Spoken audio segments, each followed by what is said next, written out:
అందరికీ praise the lord. ఫిబ్రవరి 18 world whale day సందర్భంగా ఈ మధ్యకాలంలో చిలీలో జరిగిన ఒక సందర్భాన్ని చూద్దాము. బైబిల్లో ఉన్న వేల్ ఏం చేసిందో, ఈ మధ్య జరిగిన సంఘటనలో చిలీలో జరిగిన వేల్ ఏం చేసిందో ఈరోజు చూద్దాము.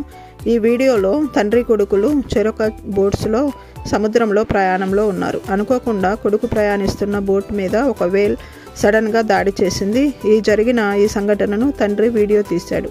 వెంటనే ఈ వేల్ కొడుకు బోటుని దాడి చేసి తన నోరు తెరచి కొడుకును ఈ చిన్న బోటును కూడా మింగివేసి వెంటనే బయటకు క్రక్కివేసింది. ఎంత ఆశ్చర్యమో కదా. ఈ న్యూస్ మనము చూస్తున్నప్పుడు బైబిల్లో ఒక సందర్భం మనకు గుర్తుకు వస్తుంది. యోనా కూడా సముద్రంలో పడవేయబడినప్పుడు ఒక వేల్ వచ్చి యోనాను మృంగివేసింది. ఒక్క నిమిషంలోనే కక్కివేసిన ఈ సంఘటన మనకి ఇంత ఆశ్చర్యం అనిపిస్తే, మన దేవుడు యోనాను 3 రోజులు తిమింగలం కడుపులో బ్రతికించాడు. మన దేవుడు ఎంత గొప్పవాడు. కొంతమంది నాస్తికులు యోనా జీవితంలో జరిగింది అబద్ధం అని వాదించారు.